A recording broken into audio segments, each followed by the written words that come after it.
working outside with everybody here?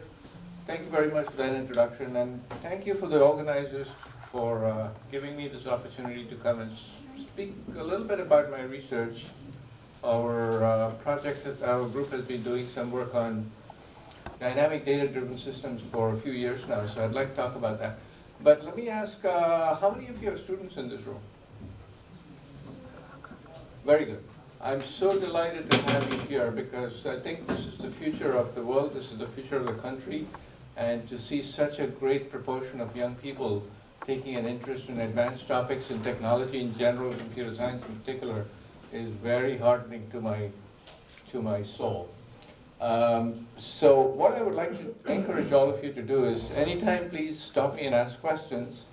If you don't ask me questions, I will ask you questions. So please, let's make it as interactive as possible, all right? So 30 minutes, thank you very much. I'll try to stay within the time limit. I just wanted to give you an overview of the kinds of work that we've been doing. And dynamic data-driven systems is fairly a broad term, especially now. It starts to encompass things like Internet of Things, various kinds of mobile applications, and so on and so forth. So I'm going to narrow it down a little by little during the talk and speak about some very specific things so you can get an idea of the kinds of challenges and issues and problems and opportunities that exist in this domain. Okay? So let me just start by talking about this thing called mobile crowd sensing.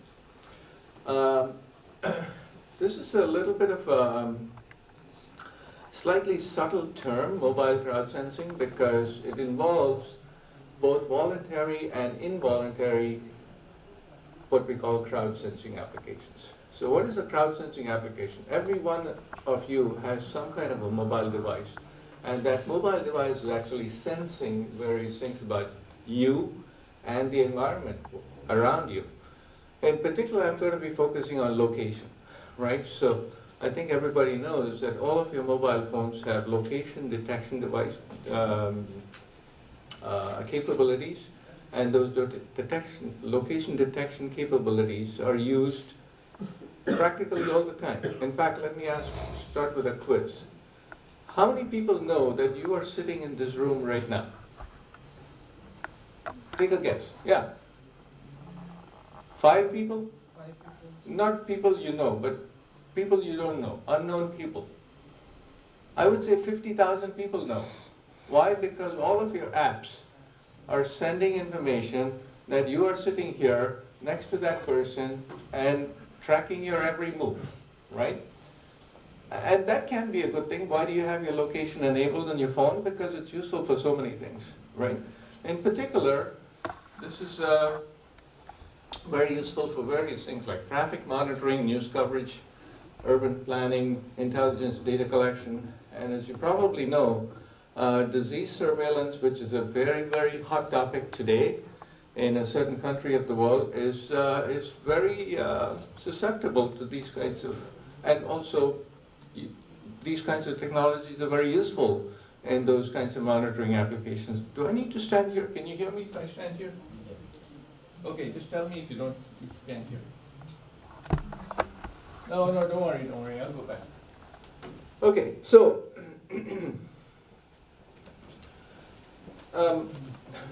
it is possible though that if you separate out those crowd sensing applications in 2 parts, one that you don't know what's going on, but the other where you or your app is consciously helping somebody accomplish a distributed task. That's the part of crowd sensing that we call task managed crowd sensing. And so the idea is there are some major applications somewhere. There are I think consumer oriented traffic applications. There's a famous one called Vaidy, which is this model. Somebody wants you, the user, to actually actively or through the app provide some actual active information about your location, about what you observe, a certain kind of event, a certain kind of incident, and so on. And that information is passed on to a server that then packages it, analyzes it, and uses it for the good of others, right? So that's the model. And in some sense, these end applications are sending you what we can call task assignments, right? So what is a geospatial task? You collect data about specific targets at particular locations.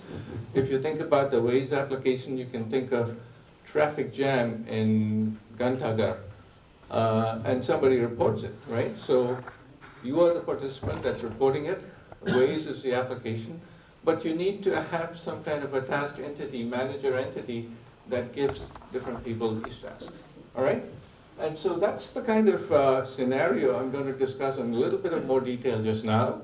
And to give you some definitions, we want to do coordinated task assignment, although in many cases people can already automatically select tasks.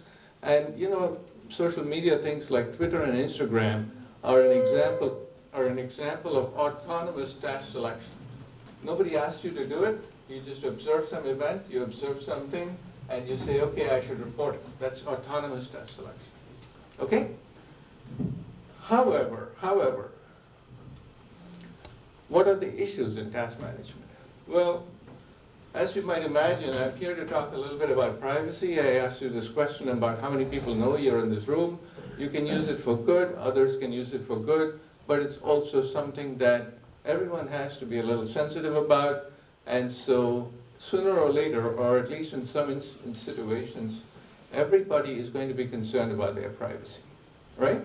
And then of course, the other issue, the opposite side of it, is how does the application know that you, the user, is sending it correct information? If you have a GPS locator and it sends actual GPS data, it's fine. But you can hack your phone to send it wrong data, right? So there's also this issue of how does the system determine the truth of whatever the users are sending. So those are the two topics I'm going to talk about in a little bit of detail just now. So let's start with location privacy. So first of all, it's well known that people and their movements are highly correlated. Everybody has a pattern. You go to work in the morning, or you go to school in the morning, you go to lunch in the afternoon, you go to the gym or to a movie, etc., etc. And so masking your identity is not enough to protect your privacy, right? So it's been shown many, many times that even if you have a fake address or a fake WhatsApp handle or a fake email address, your movements alone can figure out who you are and what you're doing, right? And so that can also be used for bad reasons, and therefore we want to try and protect it. So using pseudonyms, which is a fake handle, doesn't prevent a location-based attack. And so there have been many algorithms to identify a small group of anonymous participants in the home address of a larger group through location-based inference attacks, they call it, all right? And also using what are called trajectory mining algorithms. Significant locations like your home address and life patterns can be inferred, all right? And this is becoming more and more of an issue, and I'm sure you've all heard about, I'm not sure if these incidents happen a lot in India. In the United States, there's a lot of cases where privacy is compromised due to data breaches, and those data breaches reveal that these companies have been collecting all kinds of information that everyone is shocked to find out that they have it, and everyone is much more shocked to find out that it somehow got released accidentally to the public, right? So that's kind of what we want to protect against. How can you protect location privacy? I'm just talking about location privacy. The easiest thing, the most obvious thing, is to do what we call spatial cloaking, right? So spatial cloaking is this idea of don't give out your exact location.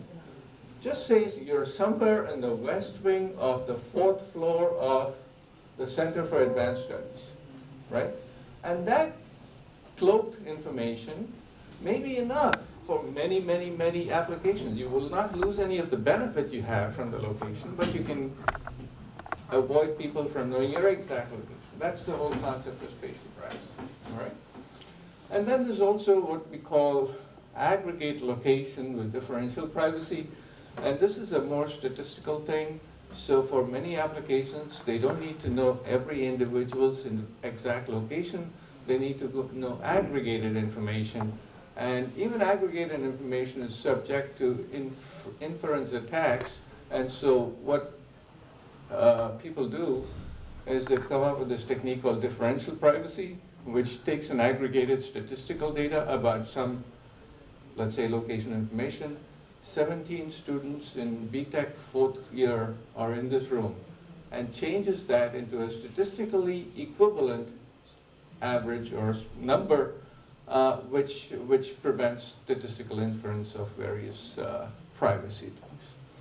And then there's this other thing called private information retrieval. This is a very interesting topic, actually, because this may get rid of many of the types of threats and attacks that we might experience. This is basically, just imagine for a minute, all of you, especially the students, but maybe the other more senior people too. Private information retrieval is the process of trying to get retrieval from a database, right? You're the client, everybody knows a database, right?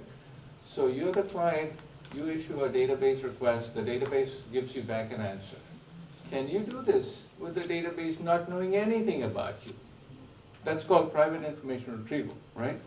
It's not yet been used in mobile crowd sensing systems, but this is a very interesting way of providing location privacy, because if you can get all the information that you need in order to find out where's the nearest coffee shop or where to get a drink or something, you can do private information retrieval, right? So there are some various techniques. And let me just start with just one of them, spatial task assignment. Remember, the whole point of this is to have systems that give jobs to users and get data from them without the users providing location information. So, what if you use cloak locations? So how does this work? So the idea is you have a user,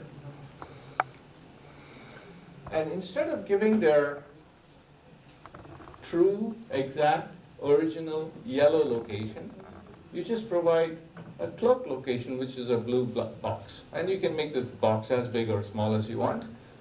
And then the application needs to figure out what to do. And then there is the notion of, any time you give a task to a person, you have to consider that individual. And when I say person, I don't necessarily mean a human being. It can be a human being with a cell phone. It can just be a cell phone. It can be a smart device. It can be a drone, any of those things. Once you give a task to a user or participant, they have a certain limited range of operation, right? So this is the cloak location. This is the individual. This is the area in which they're able to perform a task. And supposing you have a target, right? So somebody says, well, take me a picture of what's happening in Hazratganj today, just now, right? They may not be close enough to Hazratganj to take a picture, right? And so there's the concept of a range of a user. And when you have a cloak location, how do you make an assignment to such a person or such an entity so that you get this target? That's the problem you're trying to solve. And in general, there are multiple users, multiple ranges of operation, multiple cloaking areas, and multiple targets, right? So some of those targets actually may not be in the reachability of any of these users. And so the goal here is, supposing a system only has access to target locations and to cloaked locations, how can it make assignments, right? So the problem that we're trying to solve becomes, you want to preserve privacy and you want to get information about these targets, but you only have cloaked locations. How do you do it? Well, for a set of participants and a set of targets, the goal is to achieve a desired task coverage with minimum cost by assigning targets to the qualified participants using their cloaked locations. All right? And so once we formulate this problem, the actual solution is, there are many different solutions. You can make approximations, et cetera, And so I'm just going to jump straight to the final answer. The final answer is that we found out that a two-stage algorithm works best. And the two-stage algorithm consists of global optimization. So a server knows the cloak locations of all the participants and the target locations and tries to have an initial approximate assignment of targets to participants, right? It's an NP-hard problem. It's similar to the minimum set count problem. And so it cannot be solved exactly, especially with the cloak location, but you can have an initial approximation. And then you can do local refinement. Local refinement basically is that once you get a task, the local participant can say, okay, am I close to this task? Because the local participant knows the exact location of itself, right? So it can make a further analysis and a further judgment as to whether this particular task is appropriate for it and okay? So that's the overall mechanism. So what have we achieved here? We've achieved trying to get coverage of the targets and protecting the privacy, the location privacy of the participants by cloaking. That understood? We actually did a couple of experiments with these techniques, and we used some data sets. These are just the names of the data sets. And here are some experimental settings. You can do all kinds of experiments, and these are, I think in today's world, the number of targets are probably, targets meaning the things that you want to observe or the things that you want to take measurements or the things you want to take pictures of, are of this order of magnitude, a few hundreds maybe. But I think the number of participants, especially in a place like Lucknow, is going to be much higher, so just factor that in, all right? And there are some parameters we can train. The values in bold are the experimental results I'm going to show you.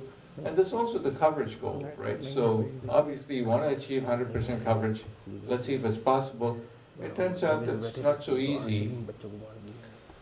And here are some results I'd like to show you. Let's start with this blue diamond line. This is with no privacy. So if a participant discloses its exact location, and everybody knows everything, the global server can make perfect assignments, knowing the location of the targets, but also knowing the range of the participants. And even if you know the range and the exact location, in some cases, in this particular example, it shows that the coverage that you get, that's the y-axis, the coverage that you can get is at best about 50%.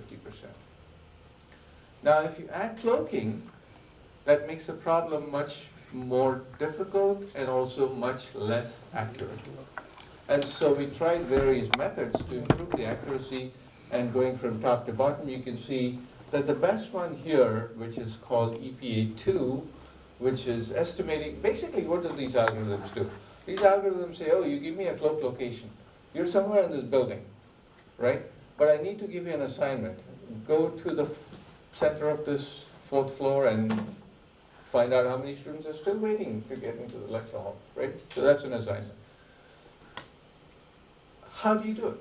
You have to make a best guess as to where the participant is located. So a simple thing is to say, okay, they're in the center of the building, right? That's a centroid. The other is to use some probabilistic methods to say, okay, we estimate that knowing your previous patterns and past history and how students move about, you may be near Dr. Gopalji's office, right? So those are the two methods that I'm showing here: the centroid method and the expected value method. Now, you can also just do assignment one phase from the central server, or you can do it in 2 phases. And this is just to show you that one particular method works as well. The summary of, and this is with increasing the task coverage. So the point of this little description is to show you that you can do private or privacy preserving task assignment, and you have to pay some price, and the price you pay depends on the kind of method you choose, and of course there's some room here for improvement. All right? So that's a little quick story There's some other graphs I can show you about the number of participants and the number of tasks.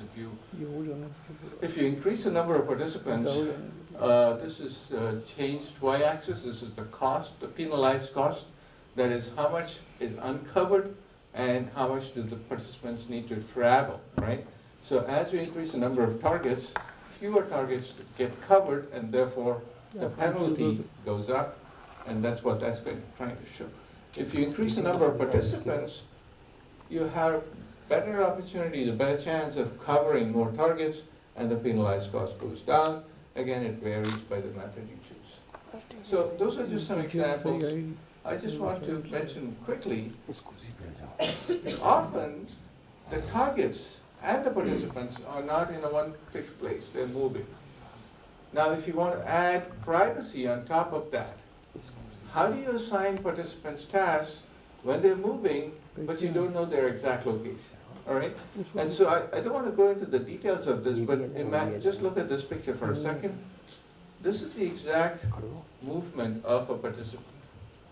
And at any point in time, this little slice here shows one single time point. At this single time point, you can have this participant and a target.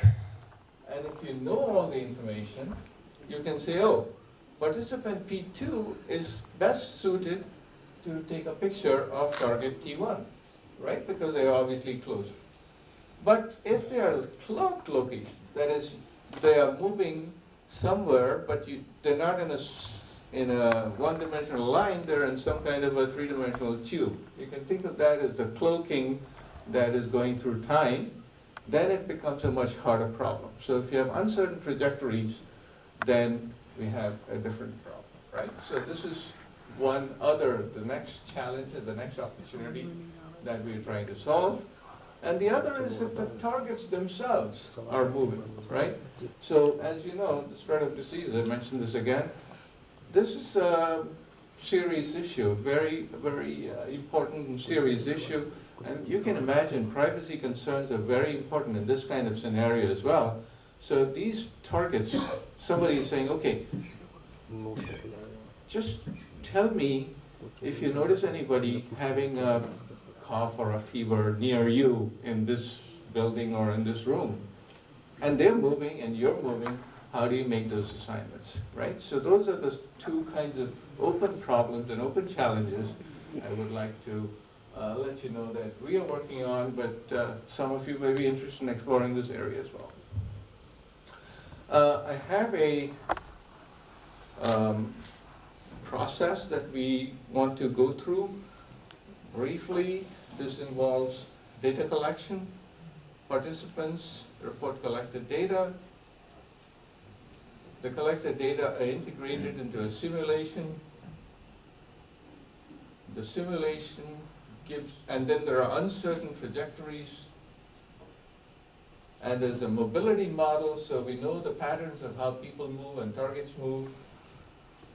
And then we put it into a predictive algorithm, and the predictive algorithm is going to say, okay, based on your history and based on your current situation, we think you're going to move in this particular fashion, and we introduce all of those things into a task assignment, right?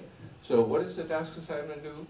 We find a projected posterior location estimate of the participants and assign tasks to the participants in real time while trying to optimize sensing coverage, and we give it to us.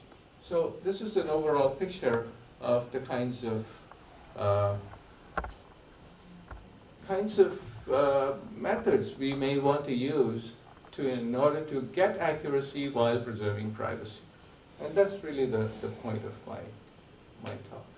All right. I think I'm going to skip this because I only have 30 minutes, and I think I'm into 20 or so. How much more? 5 minutes. 5 minutes more, okay. So I'm going to skip this section and let me get to the truth assignment section, which is more interesting in some sense.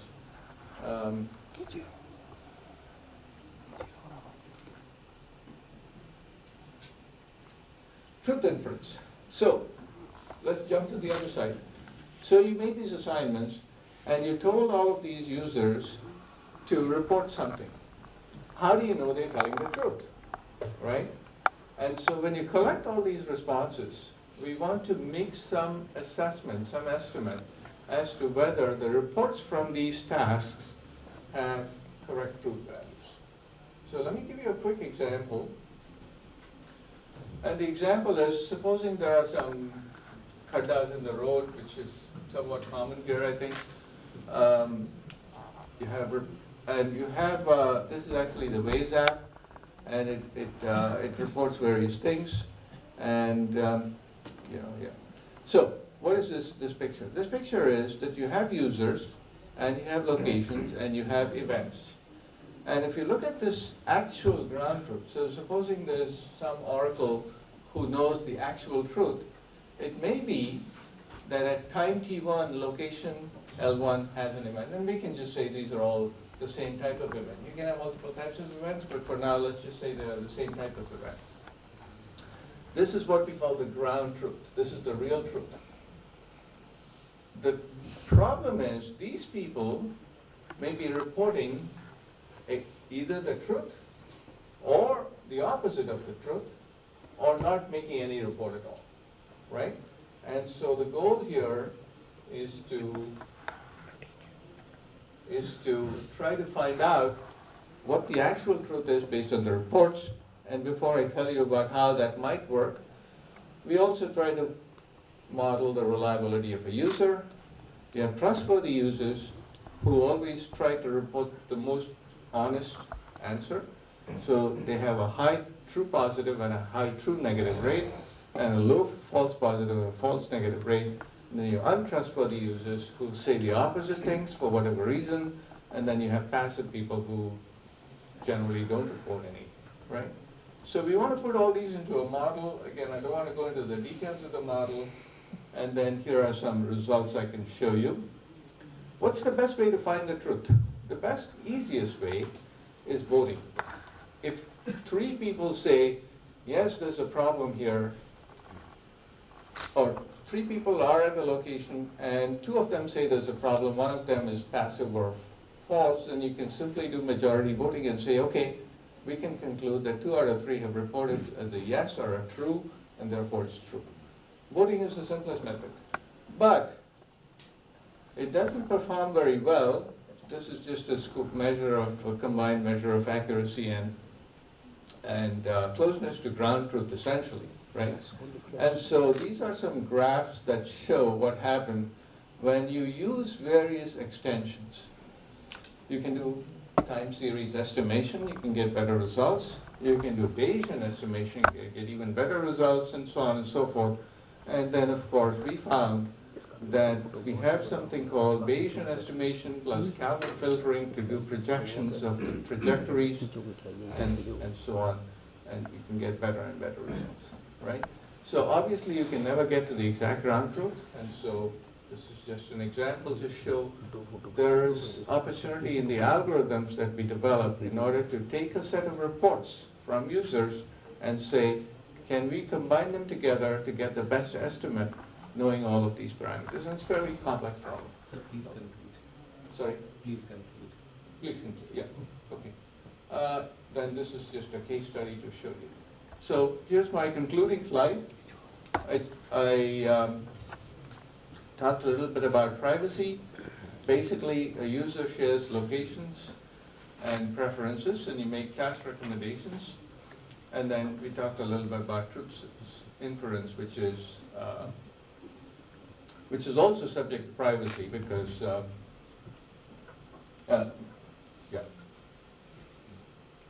So, yeah, I think I'll stop here and give you any opportunity to ask questions.